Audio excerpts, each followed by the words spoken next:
It's us. What y'all doing? Good evening, y'all. How art thou? How you doing? Now, wait a minute. Before we get this video started, check out our backdrop, y'all. Look at it. Look, are we in it? Are we doing it? We doing it. In the moments with Rich&Riva, y'all like it? In our moments. In the moment. Yeah. So yeah, tonight, y'all, we gonna do some little deep talking. We gonna dig deep as we can go, for the moment, and we're gonna tap into mental health and how important mental health is, and we're gonna touch bases on that. How was your week this week? Man, my week, it wasn't much of a week. I worked. Second class of my workshops are down.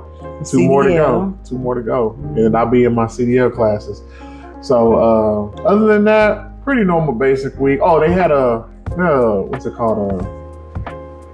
Music night at my job. It was pretty cool. A lot of parents came through. Other than that, basic week. Pretty smooth week. Well, for me, work was actually surprisingly smooth. I really didn't have a bad week at work. I would say one of the better weeks. It was steady, like always. Being a nurse, being in healthcare, it's always going to be pretty steady, but it was not nearly as hectic as it usually is. So that was cool. But then right at the end, here I go experiencing some experiences. And that's where we're going to start tapping into the mental health. So I have a brother, and me and him, we grew up really close. We are 4 years apart. And, he suffers from mental illness and also, addiction and stuff like that or whatever. And so I try to stay a little distant because I don't want to see him like that. And I happened to be strolling on social media and got a whiff of a video, and I really wish I wouldn't have. And you talking about playing with somebody's mental health, mine was tampered with. So it really played with my emotions and everything. I was an emotional wreck for, one day. I'm like, oh man, because I wasn't expecting to see him in that light. I hated seeing him like that. And if anybody out there has ever dealt with anybody with mental illness, or have you ever had anybody close to you, or maybe you even deal with it yourself, it takes a special type of love, a special type of patience to, even coexist sometimes with that person. And it's hard when you have to love them from a distance when you want to be so close.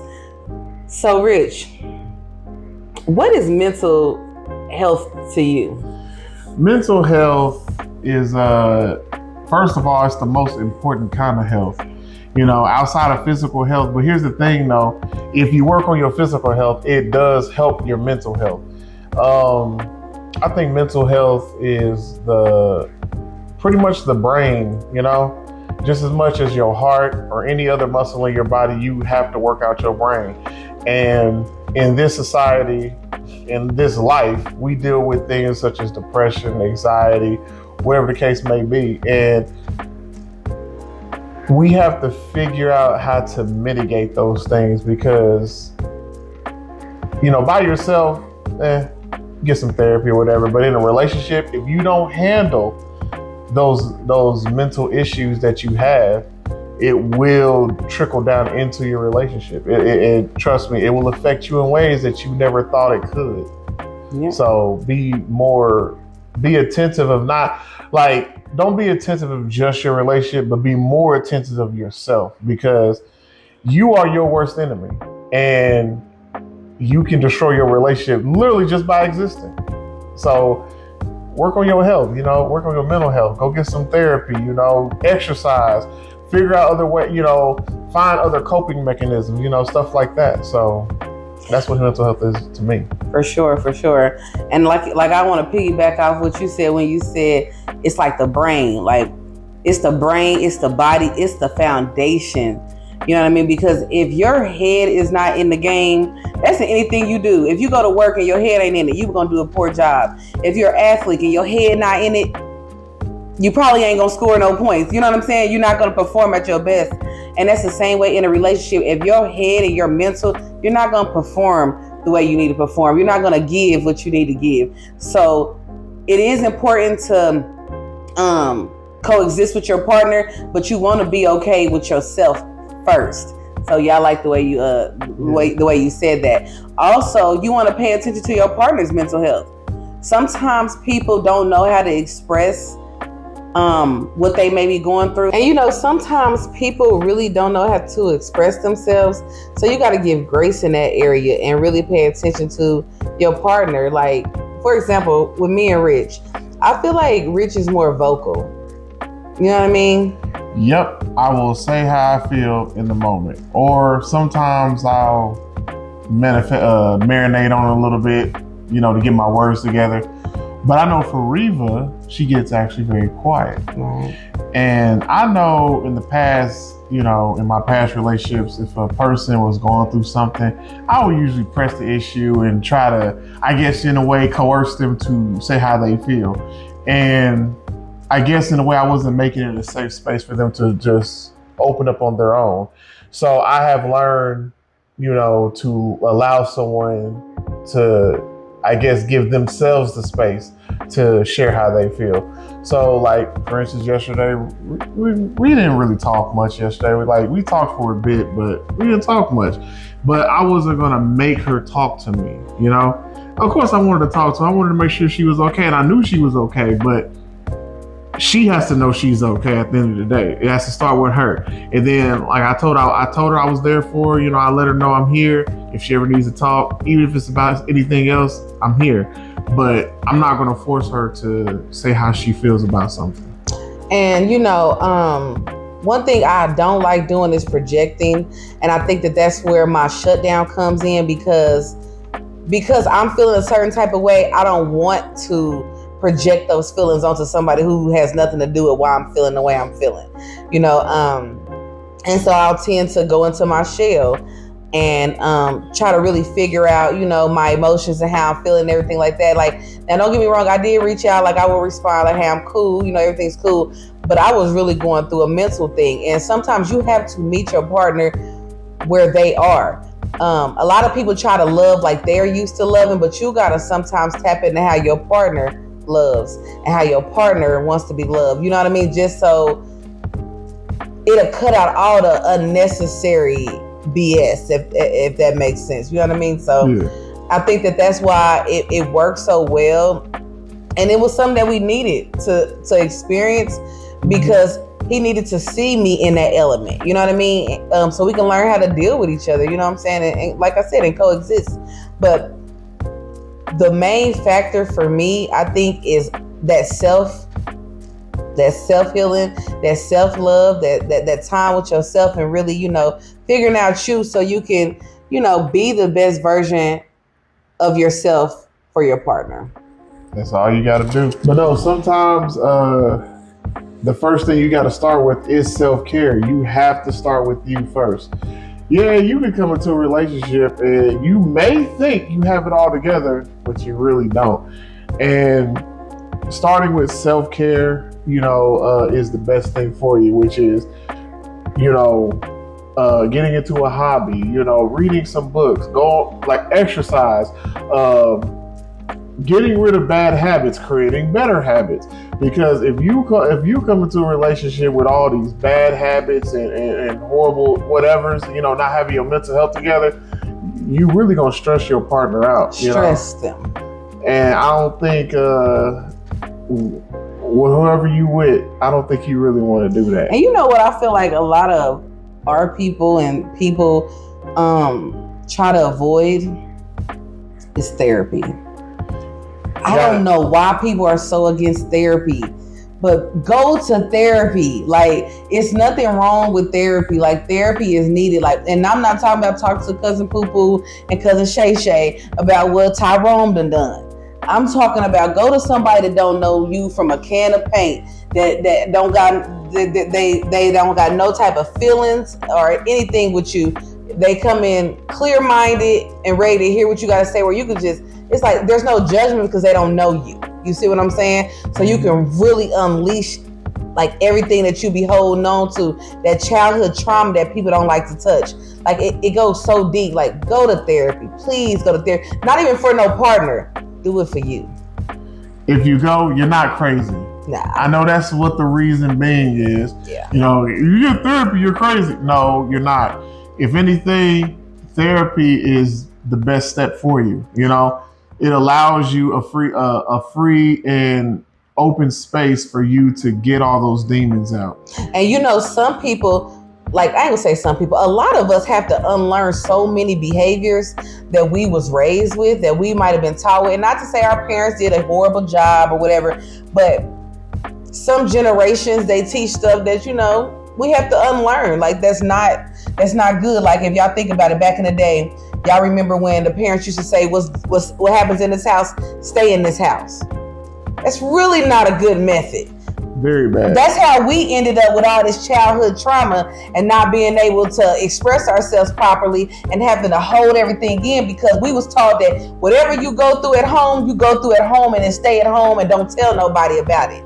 So that's why, you know, it's like, you know, touch on them parts. That's why therapy is good. Like you really get to touch on those like real tender, you know what I'm saying? Them real tender parts that don't nobody want to talk about. And don't wait until you fall in love to be trying to fix yourself. Cause it's gonna cause extra stress on your relationship. I know we so used to what is it like going through the mud with the person. And we gotta stop normalizing that, y'all. And going through the mud, how do I say this? There's two types of going through the mud. There's self-inflicted going through the mud, and then there's just life. Life, exactly. Now, if you're just going through life, can't do nothing about that. Life. So let's give some examples of going through the mud, just life. Lose your job. Okay. Car breakdown. Get sick. Parents die. Stuff like that. Basic stuff that you're going to deal with on the regular. You know? A person cheating on you is not it. A person putting their hands on you is not it. Verbal abuse is not it. You know? These are mud things that we should not be normalizing. Like love shouldn't hurt, but that's the type of things that relationships have to go through when you come into one unprepared. Very much. When you have not done the work for yourself first, it's gonna reflect in your relationship every time. You know, whatever is in the dark is gonna come to the light. Absolutely. Unless you're just straight open and honest about it. But if you sit there and think, you know, people out here deal with all kinds of addictions and they do the best they can to hide it, but it ain't gonna work. You know? So small things like, you know, randomly, hey, how's your mental today? Ask your partner that sometimes. I check on Riva every other day. You good? Every other day? I don't think it's every other day. Probably every day. Maybe 4 times a day. I gotta make sure you're all right. Because things change. I'm a Cancer, you know. I'm moody. Literally in a drop of a dime. You good, babe? No! And then, you know, I gotta listen to why she ain't good. So really take the time, not only on yourself, but really, like she said, pay attention to your partner. Watch the body language, listen to their voice, just listen to everything, you know? Even if you don't know the answers to whatever's going on, sometimes all they need is a listening ear. Yeah. You know, don't be coming in talking, I understand where you're coming from. No, you don't. Or trying to come in with solutions. Sometimes they just want to vent. Yeah, solutions ain't always the answer either. Like maybe sometimes you just need to shut up. You know, and it's okay. And you know, women, that's our biggest problem. We have a hard time shutting up, you know, and it's okay. But train yourself to shut up sometimes. To just, you know, be there. Like, shutting up is not about like controlling your partner when they can speak or whatever, but it's about listening. Communication and listening are the two most important things out in a relationship. So if you really want to sit there and be in a relationship, listen to your partner, communicate effectively, not just be talking. You know, I have a problem with that. Sometimes I'll be just talking, but talk with what? Purpose. Talk with purpose, y'all. Talk with purpose. You know, think before you speak. Sometimes I don't, but think before you speak. I would say, but we're not perfect. No, we're not. You know what I mean? You're gonna make mistakes. Yeah. You're gonna make a lot of them. I make a lot of them. You know, I'm the mistake master. But I learn from my mistakes, you know. But if you pay attention to your partner, it makes things a lot easier. You know, sitting there, not listening, and yes, I will admit, have I ever like been in a moment where I didn't pay attention to what Riva was saying? Yeah, I've had my moments, and I apologize for them. I was wrong. So, you know, communication is not just about talking. It's also about like holding yourself accountable. You know, for instance, like if I make a mistake, will I hold myself accountable for it? Yes. Mm-hmm. You know, and guess what? If I can hold myself accountable and I can sit there and say I was wrong for something I did, guess what? That actually smooths out everything in our relationship. Right. You know, and when you're doing that, when you're holding yourself accountable, you got to be prepared to make the change.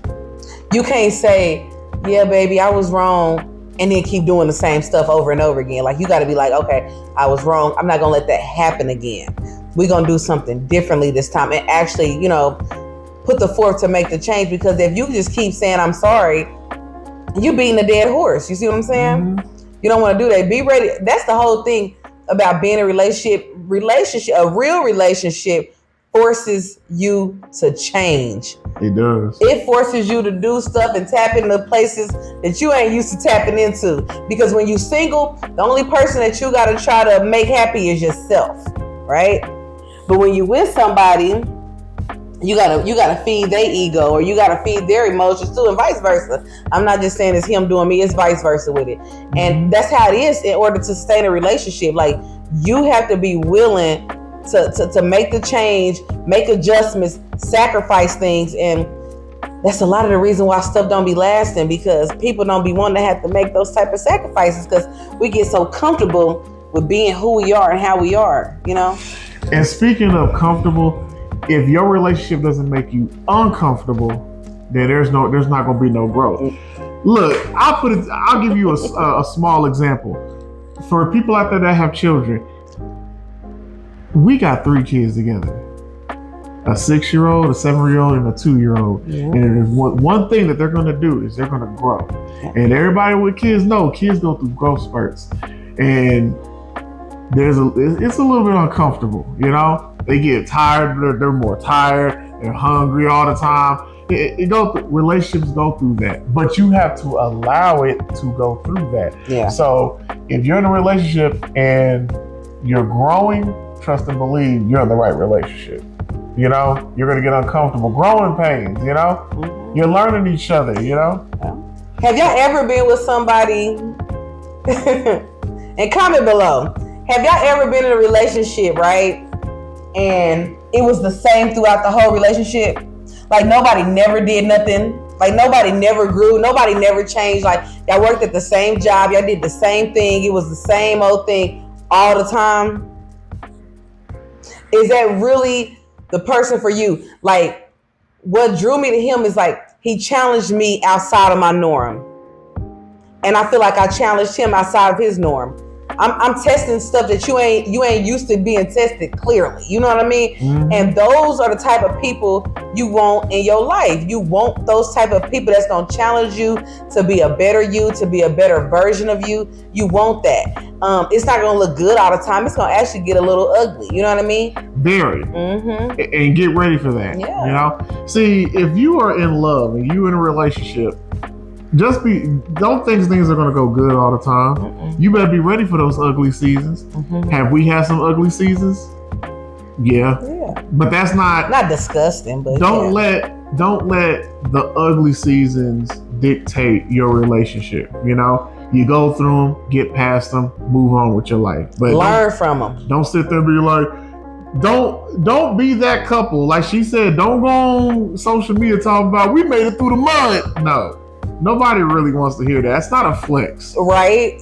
If you flexing like you went through the mud because your dude or woman was out there cheating on you and everything, you actually sound stupid. Right. You know, get into a healthy relationship, because a healthy relationship starts here. Mm-hmm. If you're in a healthy relationship with your partner, trust and believe your anxiety is going to be low. Mm-hmm. My anxiety is literally, this is the all-time low it's ever been. You know, do I get anxious sometimes? Yeah, but it goes away. It comes and goes like the wind now. Because like back then, my anxiety was on an all-time high. You know, my previous marriage tore me apart. That's all I can say. Same. And granted, though, I won't put the blame on my ex. Same. I have to take accountability for my actions.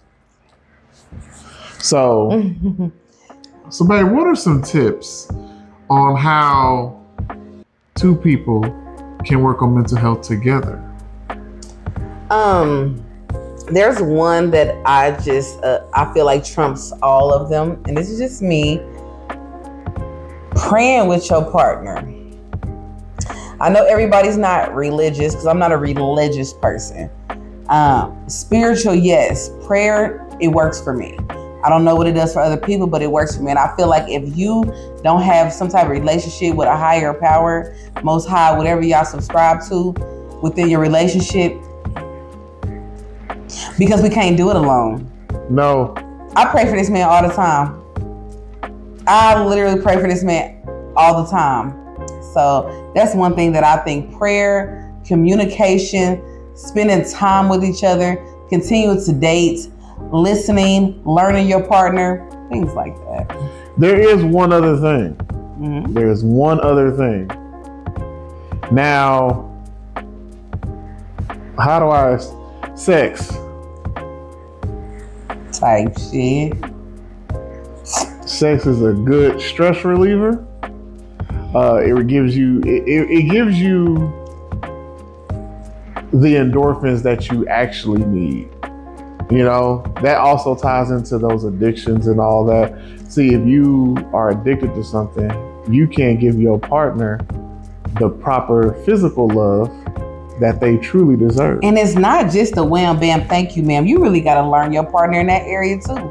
Learn their body, learn their spirit, learn their soul, learn what turns them off and what turns them on, what's not eating, what is. But you know what, y'all? We gonna say that for another video, right? Because that's gonna start a whole nother conversation, and we don't have the time for that. We definitely want to leave y'all with focus on your healing, focus on your mental health is important. Pay attention to your partner. And love thyself. Love yourself, and you'll be able to love others. Yeah. That's where it ultimately comes down to. Absolutely. You can't love someone if you don't love yourself. If you don't have it within, it's us. What y'all doing? What y'all doing? Hey y'all, it's us. And I just want to let y'all know that we take mental health very seriously. We wouldn't want you to get so low that you end up driving to hurt yourself. So if you ever need someone to talk to, y'all can email us at richandriva816@gmail.com, and we will gladly talk to y'all for real. Don't suffer in silence. We got you.